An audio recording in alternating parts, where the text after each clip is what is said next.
فنکار کی بناتا ہے جو لائف میں دیا، فنکار کی بناتا ہے جو لائف میں دیا، فنکار کی بناتا ہے جو لائف میں دیا، فنکار کی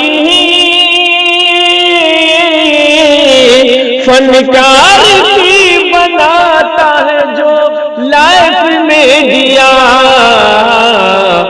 عمران بھائی کا ہے وہ بس کیف میں دیا، عمران بھائی کا ہے وہ بس جی کیف میں دیا، کیف میں دیا، کیف میں دیا۔ آئیے حضرات محترم، شاعر کہتا ہے کہ تھے وہ احباب تمہارے ہی مگر تم کیا ہو، تھے وہ احباب تمہارے ہی مگر تم کیا ہو، ہاتھ پہ ہاتھ دھڑے بیٹھے منتظر فردا ہو۔ آئیے حضرات، اس شعر کے بعد میں مختصر وقت کے لیے صرف 5 منٹ کے لیے جناب حاجی نثار صاحب محتمیم مدرسہ اسلامیہ اہلوارہ کو دعوت دوں گا کہ آپ مائک پر تشریف لائیں اور اپنے تاثرات کو پیش کریں۔ السلام علیکم ورحمۃ اللہ وبرکاتہ۔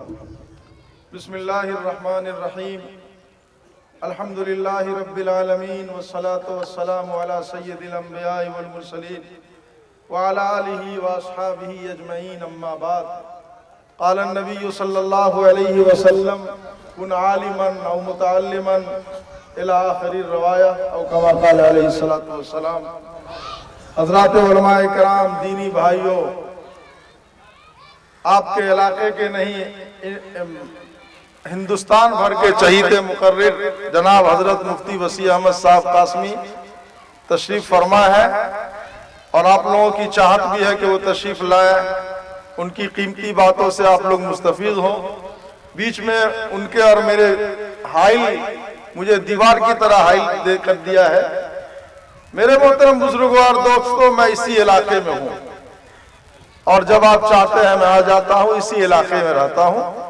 یہ اپنے علاقے کے لال و گوہر ہیں جو اس علاقے سے باہر رہ کے دینی خدمات انجام دے رہے ہیں۔ کبھی کبھی وقتاً فوقتاً ان سے سننے کا موقع ملتا ہے۔ میرے بھائیوں، میں ایک ادنا سی درخواست کر کے جو پیارے آقا صلی اللہ علیہ وسلم نے فرمایا وہ کر کے میں اپنی بات ختم کروں گا۔ اس وقت ہم لوگ جلسہ میں آئے ہیں، بڑے بڑے علماء کرام آئے ہیں، ان کی باتوں کو سن کے ہم چلے جائیں گے۔ جو اللہ تعالیٰ سے عمل کی توفیق چاہے گا اسے اللہ عمل کی توفیق عطا کرے گا۔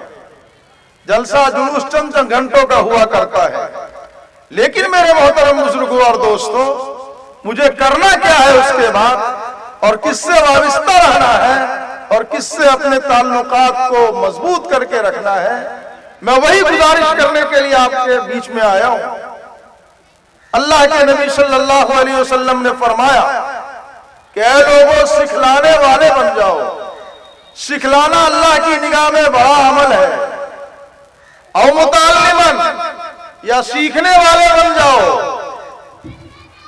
اس کا موقع اگر نہیں ملتا، اس کی توفیق اگر نہیں ملتی، اللہ کے نبی صلی اللہ علیہ وسلم نے فرمایا کہ سکھلانے اور سیکھنے والے کو سننے والے بن جاؤ، اور فرمایا اگر اس کا بھی موقع نہیں ملتا تو کہا کہ ان تینوں قسم کے آدمی سے محبت کرنے والے بن جاؤ۔ سکھلانے والے بنو، یا سیکھنے والے بنو، یا ان کو سننے والے بنو، یا اس قسم کے لوگوں سے محبت کرنے والے بنو۔ یہ 4 طرح کے لوگ بننے کا حکم تو اللہ کے نبی صلی اللہ علیہ وسلم نے دیا ہے، اور 5واں گروپ بننے سے منع فرمایا۔ پیارے آقا صلی اللہ علیہ وسلم نے فرمایا کہ 5واں گروپ مت بننا۔ کیا؟ کہ سکھلانے والے، سیکھنے والے، ان کو سننے والے اور ان سے محبت کرنے والے کے بیچ میں روڑے اٹکانے والے مت بنو۔ ان کے درمیان اختلاف کرنے والے مت بنو، ورنہ پیارے آقا نے بڑی سخت وعید سنائی، فرمایا ہلاک کر دیے جاؤ گے، برباد کر دیے جاؤ گے، حشر تمہارا اچھا نہیں ہوگا۔ یہ اللہ کے نبی صلی اللہ علیہ وسلم کے الفاظ ہیں۔ اے میرے بھائیوں، اس وقت ہمارے سماج میں اور معاشرے میں جو ایک ہوا چل رہی ہے وہ یہ آپ نے علماء کرام سے بڑی قیمتی باتیں حالات پر سنی، لیکن ایک اس پر بھی ہوا چل رہی ہے اور دشمنان اسلام کی محنت ہو رہی ہے کہ اپنے رہبر اور رہنما سے آپ کے رابطے کو کیسے کمزور کیا جائے، اس کے لیے مستقل محنت کی جا رہی ہے۔ آج پوری رات دین کی محنت کی ہمارے عزیز مولانا اظہار صاحب، جو آپ کے گاؤں کے ہمارے علاقے کے لیے فخر کا ذریعہ ہے، ہم لوگوں کا سینہ فخر سے چوڑا ہوتا ہے، اللہ نے انہیں مادر علمی میں جگہ دیا ہے اور ان کے والد محترم کی بے پناہ اس میں خدمات کی، اللہ قبول فرمائے۔ وہ پوری رات دین کی مجلس میں رہے، تقریر کیا، دینی بات کی، اور آ کر کے آنکھ پر نیند کا غلبہ ہے، اذان ہوئی، فجر کی نماز اپنی پڑھ کے اگر مجبوری میں سو گئے تو آج تو ہم اور آپ صبح چائے کے ہوٹلوں میں جائیں گے، وہاں فجر کے بعد یہی تذکرہ ہوگا، ارے آج تو اظہار نے فجر کی نماز نہیں پڑھا۔ اپنے علماء کی مخالفت کرنا، اپنے علماء کی اگوئی بدگوئی کرنا، یہ تو ہمارا شیوا بن گیا ہے۔ جو علماء ہماری رہنمائی کر رہے ہیں، جو علماء ہماری رہبری کر رہے ہیں، ان سے ہمارے رشتے کو کمزور کیا جا رہا ہے، اور یہ بھی ایک دشمنان اسلام کی سازش ہے کہ اتنا ان کے علماء کے خلاف بولو اور اتنا ان کے علماء کے خلاف سازش کرو کہ عوام سے علماء کا رابطہ ختم ہو جائے، تاکہ عوام سے دین کا ختم کرنا آسان ہو جائے۔ میرے محترم بزرگوں اور دوستوں، اگر آپ یہ چاہتے ہیں کہ اپنے دین کو مضبوطی کے ساتھ پکڑے رہے، اپنے دین پر مضبوطی کے ساتھ چلے، اللہ کی کامیابی حاصل ہو، اللہ کی مدد حاصل ہو، تو ہمیں اپنے رہبر اور رہنما سے اپنے رشتے کو مضبوط کر کے رکھنا ہوگا۔ میرے محترم، ایک ادنا سی مثال دے دوں، ایک یہودیوں کی سازش اپنے علماء سے اپنے عوام کے رابطے کو ختم کرنے کے لیے، یہ رمضان المبارک کا مہینہ سامنے آ رہا ہے، ہم لوگ محنت کریں کہ نہیں کریں، لیکن مختلف قسم کے لوگ رمضان المبارک کے مہینے کی محنت شروع کر دی ہے۔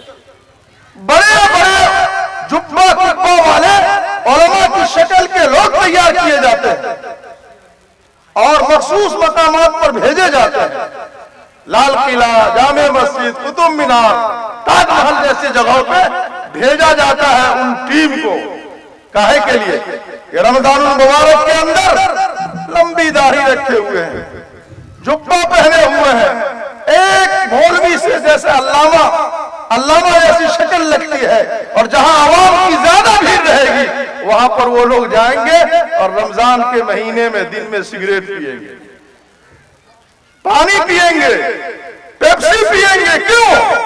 اس لیے کہ یہ عوام دیکھے گی تو وہ یہ سوچے گی کہ اتنے بڑے بڑے علماء اور اتنے بڑے بڑے دکتار یہ تو روزہ نہیں رکھ رہے ہیں، یہ ان سے نفرت پیدا کرانے کے لیے یہ سازشیں چل رہی ہے، آپ کو اپنے علماء سے اور رہبر سے آپ کے رشتے کو کمزور کرنے کے لیے۔ اس لیے لوگوں، اپنے علماء کی اچھائی بیان کرو، اپنے علماء سے جڑو اور دینی معاملے میں ان سے ضرور مشورہ لو۔ اس سے بڑھ کے کیا ہو سکتا ہے؟ میں تو یہی کہوں گا، جلسہ ہوا آپ لوگ چلے جائیں گے، آپ کو جڑنا ہے اس سے، اس مدرسے سے، اس تعلیم سے۔ خدا کی قسم، جو اس سے جڑے گا صفہ سے جڑے گا، مسجد نبوی کے صفہ سے جڑے گا، اس کا رشتہ صفہ سے ہے۔ اللہ پاک نے آپ ہی کے گاؤں کے ایک عزیز محمد ولی اللہ تعالیٰ حقیقت میں اپنا ولی بنا لے اس کو، اللہ نے اسے توفیق دی، اور اللہ کی توفیق سے اور آپ حضرات نہ آپ سے پیسہ لے رہا ہے نہ روپیہ لے رہا ہے، تو کیا ہم بات سے بھی ان کی مدد نہیں کر سکتے؟ کیا ہمت نہیں دے سکتے؟ آپ دیجئے، آپ اگر اس مدرسے کی معاونت کریں گے، آپ اپنے بچے کو دیجئے، اور کبھی بھی اس مدرسے کی تعمیر و ترقی میں آپ ساتھ دیجئے، کبھی بھی تخریب کاری کا مزاج مت رکھیے گا، ورنہ یاد رکھیے میں نے جو حدیث کہا کہ اللہ کے نبی صلی اللہ علیہ وسلم نے فرمایا کہ اگر سکھلانے والے اور سیکھنے والے، سننے والے اور ان سے محبت کرنے والے کا اختلاف کرو گے تو اللہ کے نبی صلی اللہ علیہ وسلم نے فرمایا ہلاک کر دیے جاؤ گے، برباد کر دیے جاؤ گے، اور سب سے بڑی بربادی یہ ہوگی، علماء نے لکھا ہے کہ تمہاری نسلوں سے اللہ علم کو اور علم دین کو چھین لے گا۔ اس سے بڑی تباہی اور بربادی ہمارے لیے کیا ہو سکتی ہے؟ وقت کم ہے، 5 منٹ کا وقت دیا گیا تھا، ہم لوگ رہتے ہیں، آپ حضرات سے گزارش کرتے ہیں کہ اس مدرسہ سے جڑیے۔ اس مدرسہ سے جڑنے کا مطلب اللہ کے نبی صلی اللہ علیہ وسلم کی مسجد نبوی کے چبوترے سے، صفہ سے جڑنا ہوگا، اور جو اللہ اس پر اجر کا وعدہ کیا ہے وہ ضرور دے گا۔ اور اگر دوسرے کے بچوں کی تعلیم کی فکر کریں گے تو خدا کی قسم اللہ تعالیٰ آپ کے بچوں کو ضرور علم عطا کر دے گا۔ ہم نے دیکھا ہے، اس بات کا تجربہ ہے، اس لیے آپ دوسرے کے بچوں کی تعلیم و تربیت میں رکاوٹ مت بنا، بلکہ معاون اور مددگار بنے۔ الحمدللہ اس علاقے میں یہ بھی مدرسہ ہے، بہت سارے مدارس ہے۔ اللہ پاک نے ایک لڑکیوں کا بڑا مدرسہ بورام میں بھی قائم کروا دیا ہے، 500 بچیاں ہیں، آپ ہاسٹل میں بھی ہے، دارالاقامہ بھی ہے، انشاءاللہ چند سال کے بعد وہاں سے عالمہ بھی نکلے گی۔ اس طریقے کے یہ علاقہ مردوں سے اور عورتوں سے ایک تعلیم یافتہ علاقہ بنے گا انشاءاللہ۔ آپ حضرات دعا کیجئے۔ وآخر دعوانا الحمدللہ۔